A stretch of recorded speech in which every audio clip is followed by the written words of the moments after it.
Hello,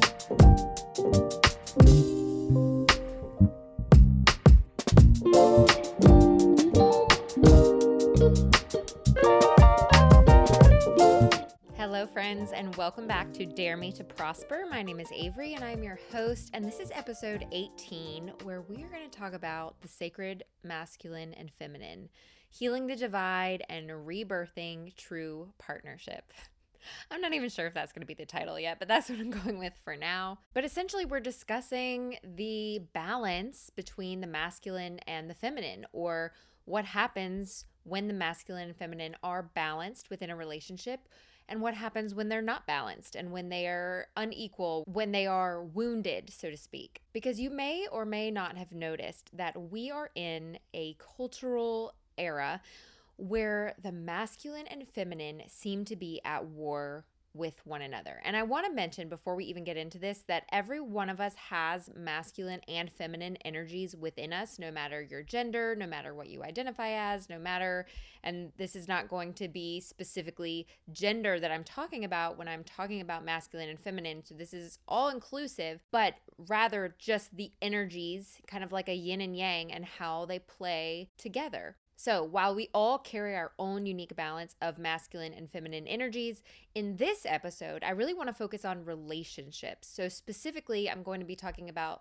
masculine and feminine energies within relationships, like one person who's dominantly masculine and one person who's dominantly feminine, or for non-heterosexual relationships, there might be more of a balance where it's kind of back and forth. But either way, the important thing is that we're not coming from a place of wounds. We're not acting like the negative version of that masculine or feminine energy. So I want to kind of offer a spiritual and energetic reframe of those gender dynamics beyond the stereotypes and beyond the actual gender, and more speaking to the energy. But that being said, a lot of this will, of course, apply to men and women being in their dominant masculine or dominant feminine energies.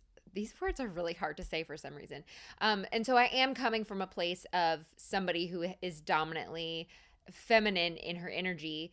So that's my perspective. So that's kind of the scope that I'll be viewing this podcast from. But just know that it doesn't always mean feminine being female and masculine being strictly male. That being said, I want to go back for a second because I don't know if you've noticed. I have noticed, especially online, kind of in the social media world, in the dialogue that's kind of taking place online, there seems to be a lot of tension between the masculine and the feminine. There is a lot of talk in general, culturally, about patriarchy, about men being called out in a sense, and this rise of the feminine and this rise of feminine power, and women and feminine energies basically saying, we don't want to stand for this anymore. We don't want to do things this way anymore. We don't want to be looked down upon or not given equal treatment anymore. And so there's kind of this change of guards almost happening.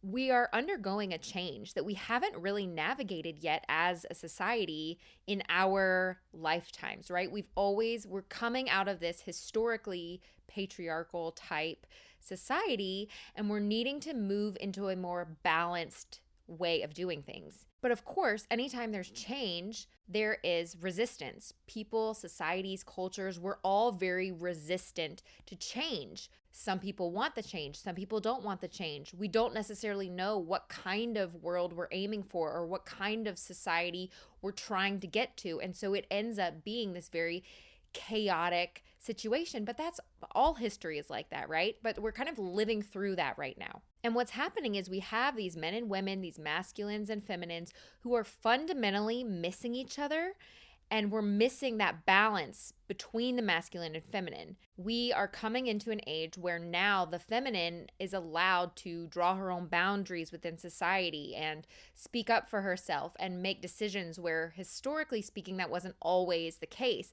But this voice is now becoming louder and louder and louder. And it's kind of causing a rip in the understanding of how things work in our society. And so we're seeing that on a big scale, right? Like within government, within jobs, within the corporate world. We're seeing that within just relationships, masculine, feminine balance within relationships. We're seeing a lot of women choose to be single. We're seeing a lot of men being called out for certain behaviors. And this is not to say that like women are better than men or women are behaving better than men or, that there's no good men and that all women are good. Not at all. And, I don't want to make any blanket statements, but I really want to kind of point to kind of the background of what is happening in society, which is kind of this anger from the feminine where she's pointing to the masculine and saying, here's all the ways in which you are acting out of this wound and we're calling you out on it.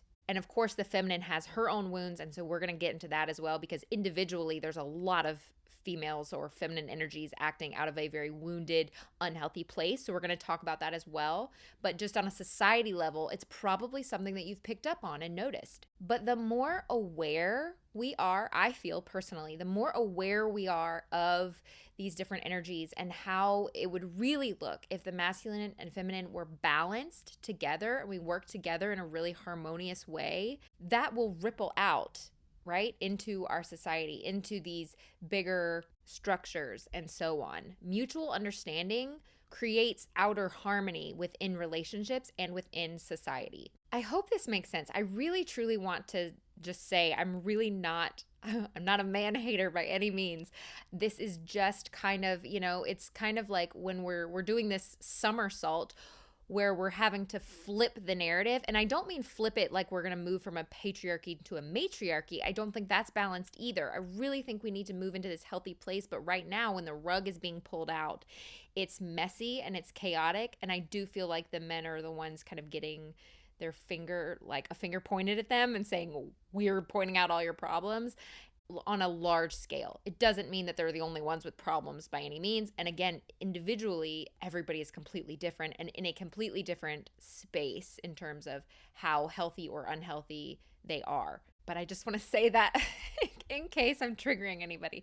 But let's talk about like what are the masculine and feminine energies? Like what is the difference? Like what does that look like? So just for like a brief accessible definition, the feminine energy really represents intuition, receptivity, right? The receiver. She creates, she takes the energy she receives, she creates, she's nurturing, she's flowing, she's embodying, she is creativity. And the masculine energy is the more like grounded presence, action, direction, structure, protection, provision.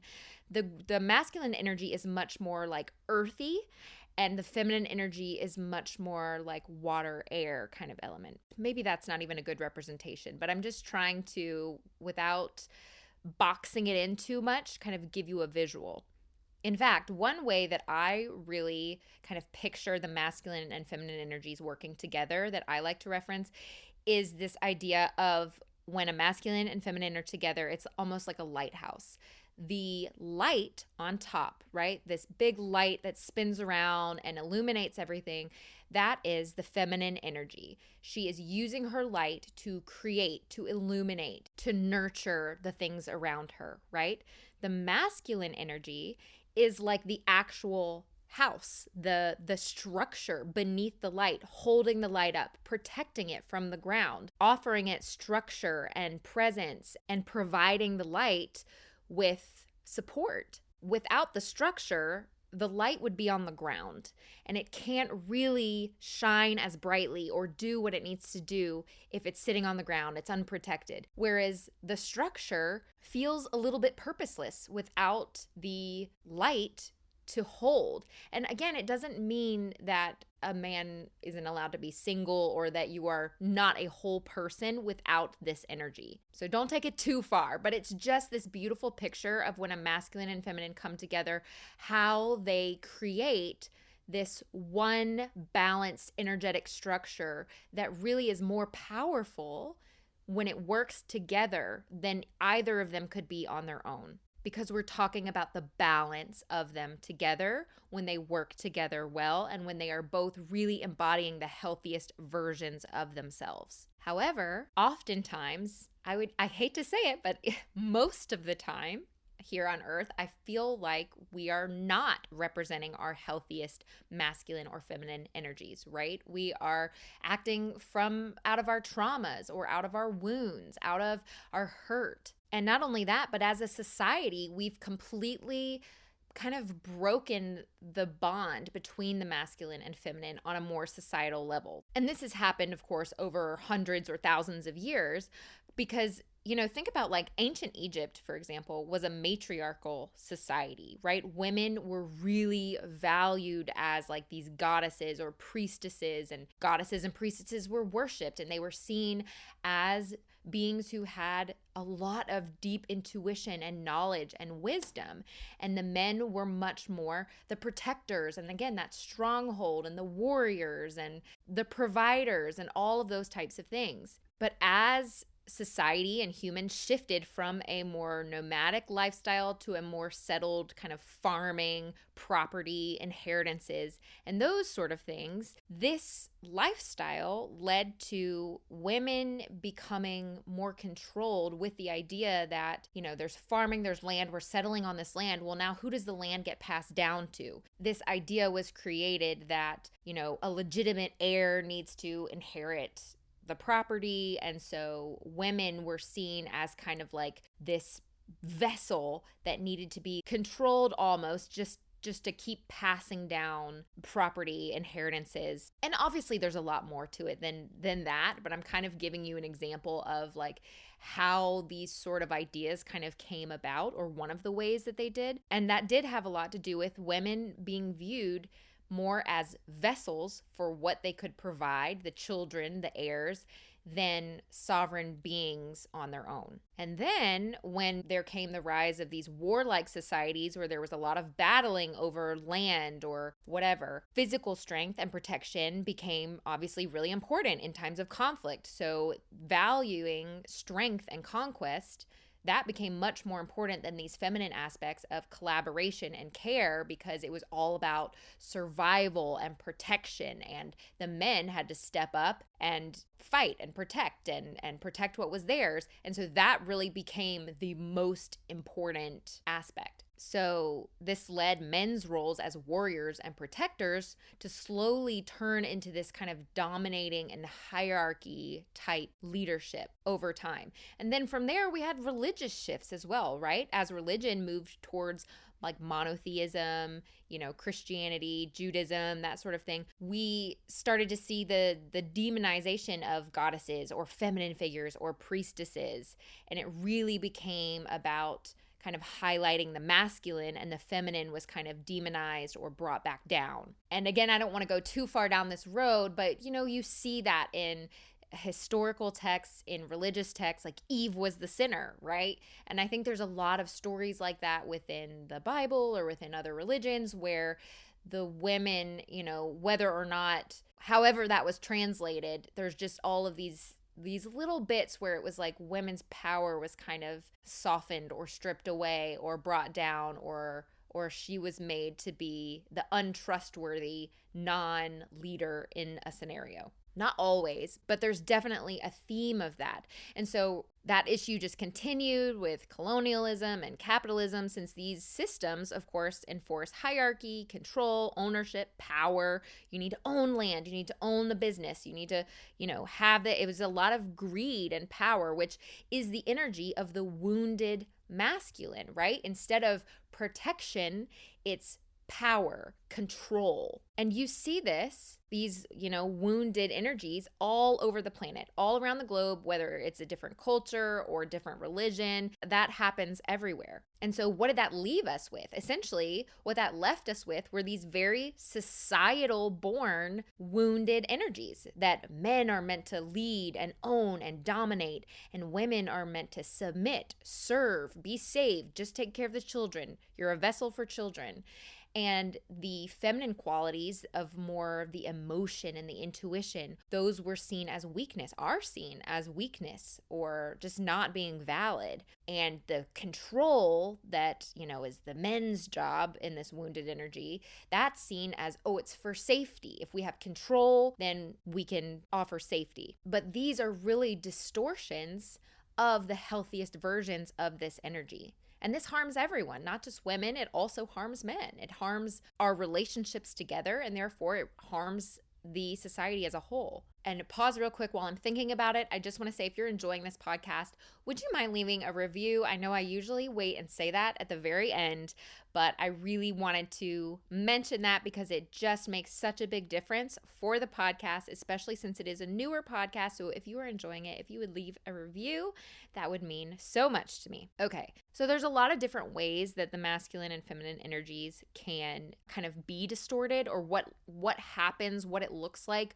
when they are wounded or distorted. And so I want to talk about that a little bit, because I feel like you're going to recognize, whether you recognize in someone else that you've dealt with or been in a relationship with where they are in their wounded energy, or whether you are, because we all have been, right? None of us are perfect. We have all been in a wounded version of this energy. And so what does that look like? So a masculine energy that is wounded is oftentimes disconnected, avoidant, like avoiding emotions, very rigid or controlling, aggressive, or very passive. It can look like a lot of different things, and I'm going to kind of go through some dynamics that are really common. When a feminine energy is acting out of her wounds, that oftentimes looks like overgiving, insecurity, manipulation, right? Especially around emotions, using emotions to manipulate, or just shut down completely. And so oftentimes, not always, because again, the wounds can kind of look different or be on different ends of the spectrum, but oftentimes what we see in these distorted relationships is women carrying masculine burdens.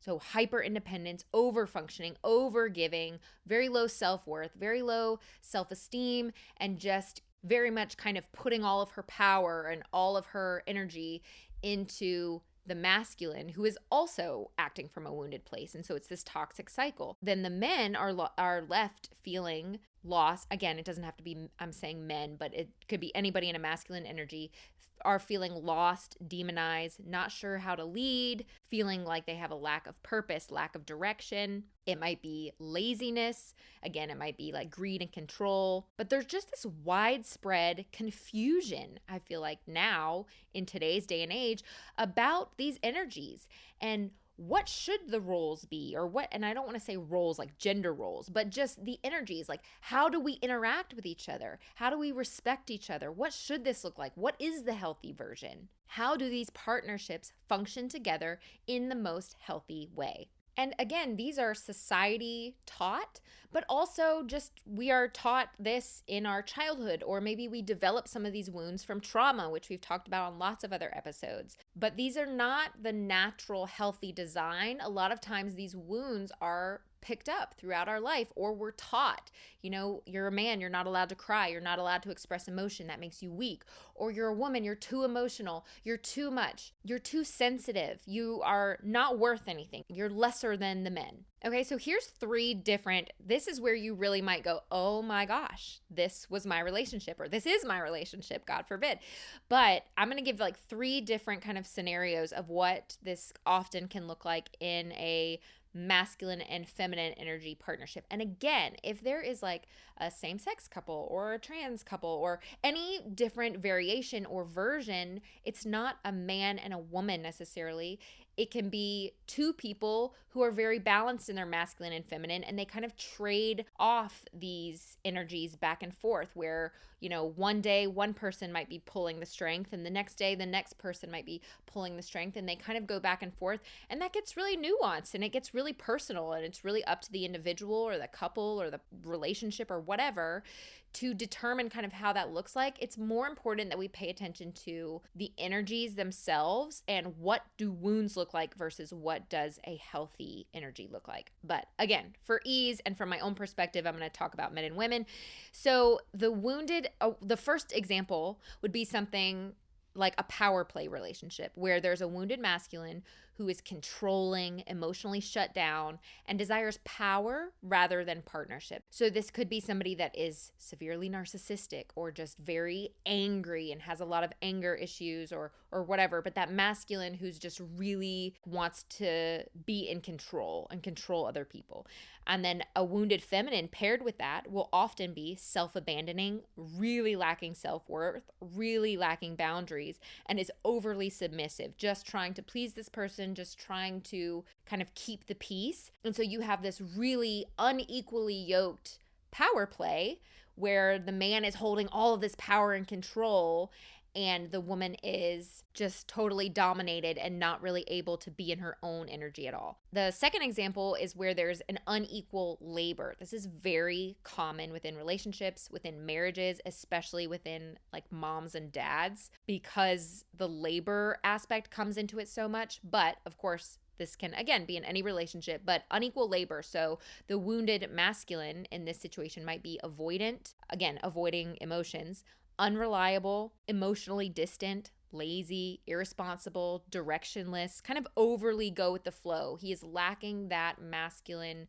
direction, the masculine structure, kind of offering that support. Doesn't want to deal with emotions, doesn't want to deal with conflict, is just kind of coasting and allowing the woman to step into her masculine energy, which again, very common where we have a wounded feminine who is over functioning, a lot of martyrdom, a lot of emotional mothering, where she is really in her masculine energy, maybe being the provider, or at the very least being the planner, the protector, the decision maker, kind of really she is being the support for both the masculine and the feminine, and is just kind of siphoning his, emotional energy, or maybe she's a little bit codependent, but really she's the one standing in her masculine and he is overly lazy and directionless. Okay, so that unequal labor, very common in wounded energies. A third example is codependence.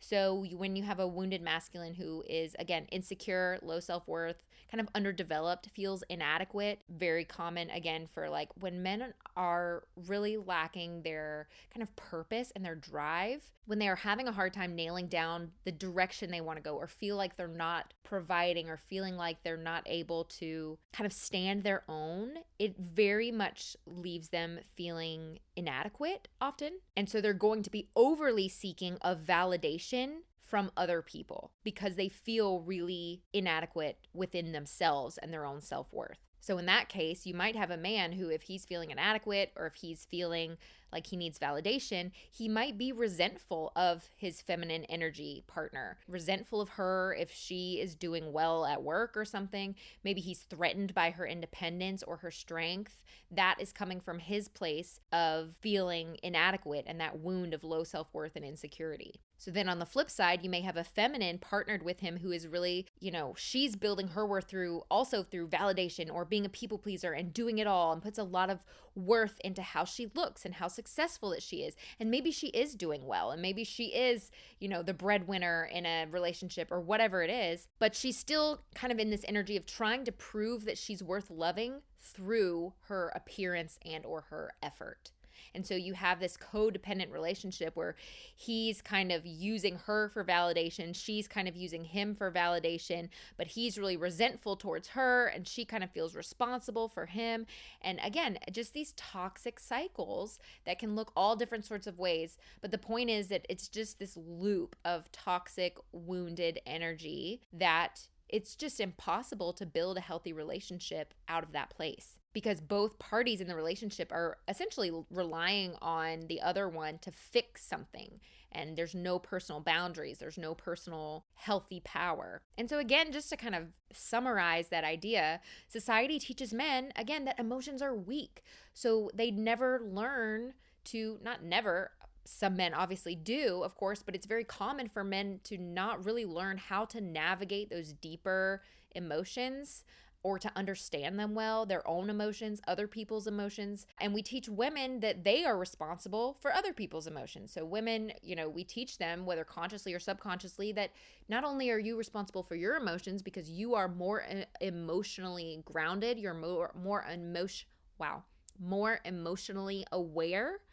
So you are responsible for both your emotions and everybody else's, your children's emotions, your partner's emotions, your parents' emotions, people at work, their emotions. You're responsible for everybody, which leads women to overfunction and self-sacrifice. So what does the healthy alignment look like? Again, we kind of talked about it, but a healthy masculine is grounded, protective, decisive, disciplined. He creates structure and safety without controlling. So think back to the lighthouse. The healthy masculine is a protector of those he loves without feeling the need to control them. He has direction, he has structure, he has responsibility. A healthy masculine, and oftentimes this is the hardest part for so many masculine energies, but being emotionally present and secure in their own self-worth.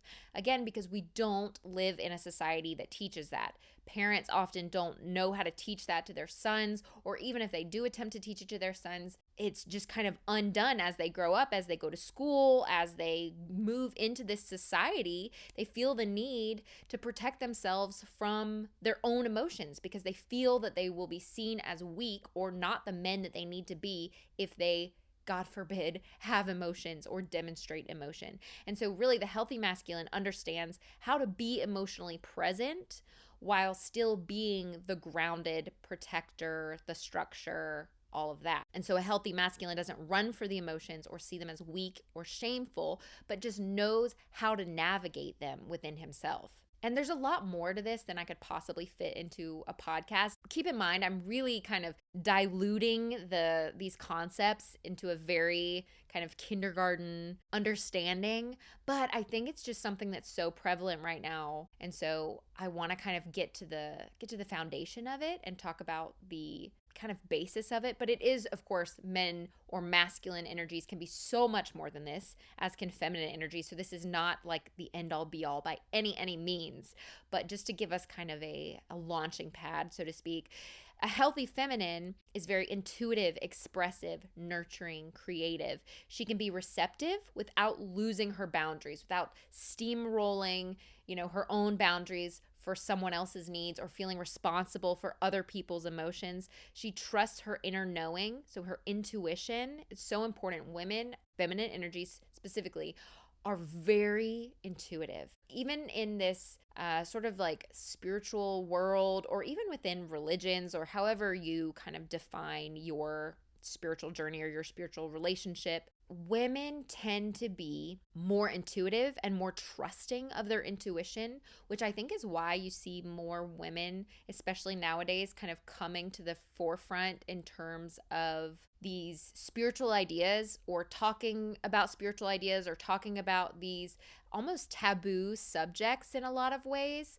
I think because women are not as afraid to trust their intuition and trust the unseen and go with how they feel, because we are more in tune with understanding our feelings and what things feel like inside of us, what feels trustworthy, what doesn't feel trustworthy, and really tuning into that deep, just soul intuition. I think feminine energies are just naturally kind of better at that. That being said, I feel like we're entering into an era, I hope, where men also, A, feel safe to do that, and B, just start to develop that more, that ability to trust the intuition, to kind of go deeper, to maybe not need logical evidence for everything, but go inside and kind of think, what do I think? What do I feel? What does my gut tell me? And that sort of thing. So again, just going back to the healthy feminine, trusting her inner knowing, and expresses her emotion freely, but responsibly. So again, we as women, as feminine energies, we have so much emotion.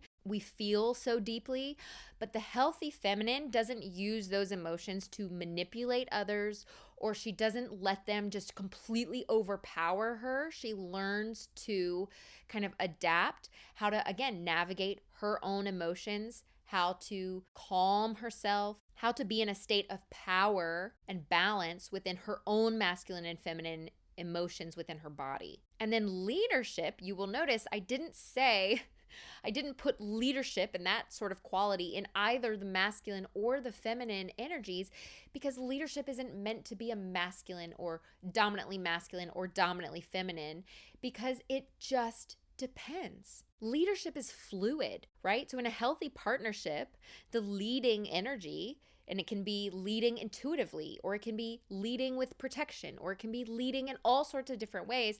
But in a healthy partnership, the leading energy can easily move back and forth based on situations, based on personal strength, based on the day, based on the energy, not based on gender. So it's a healthy respect of the other energy, a healthy respect of the masculine energy, a healthy respect of the feminine energy as equal partners who have different strengths. So it's just as valid for, say, a woman who is a breadwinner to be building a business while a man stays home with the children and, taps into his more feminine energy to nurture and take care of children while a woman is maybe going to work. In that season, she is leading in some ways and the masculine is leading in other ways. But the point is that within one relationship, we have to disregard the gender roles and tap more into the energetic roles, which can be very nuanced and very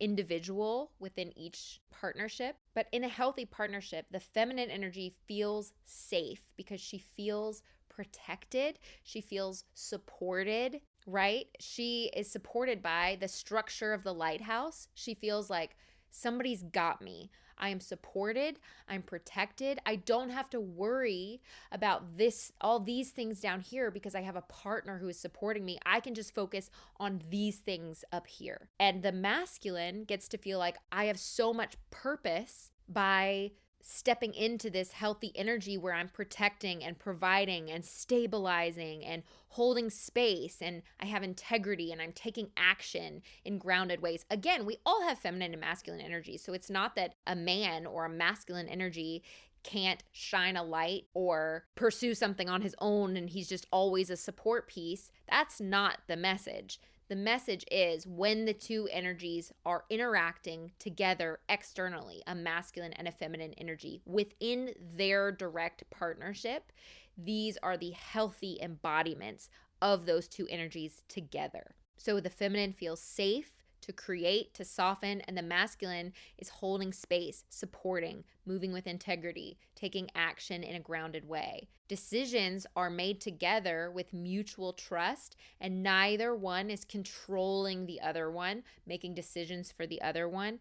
They're sharing responsibilities, they're sharing leadership, but they are allowing each other to shine and to show up in their healthiest ways by supporting the other person. In a sacred, healthy union, a woman or a feminine feels free to rest or to shine her light, knowing that her partner honors and uplifts her and doesn't try to compete with her or resent her and doesn't contain her. And a man feels safe expressing his emotion and he doesn't lose his power when he's vulnerable. So we really haven't tapped into that part with this lighthouse visual example. But a healthy masculine feels safe with his feminine to express emotion and that it doesn't make him weak. It does not make him less of a man to have emotion. Now, of course, men have emotions, but instead of the emotions being excessive anger or just like shutting down, he is able to,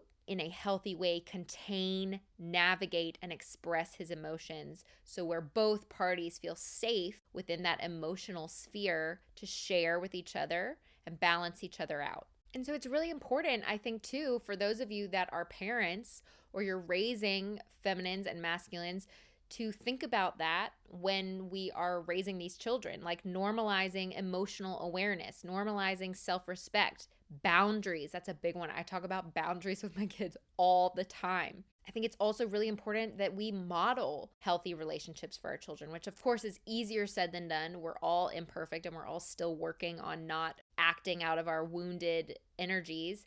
But to the best of our ability, modeling healthy relationships is what our children will look to see this is how these energies work together. This is the healthiest way for this partnership to work. Make sure that your daughters understand their own power and their self-worth. Make sure that your sons are allowed to cry and express themselves without shame. Teach them that leadership means presence and support, not power, not control. We want to validate our children's emotions while also teaching them how to treat others with respect. That they're not responsible for other people's emotions, but navigating their own in a healthy way and listening to others in the same way. Because again, we're not returning to a matriarchy, right? Where we're just like flipping from patriarchy to matriarchy. The goal should be to move into a society that is really able to have equal respect for the strengths of the masculine and feminine energy,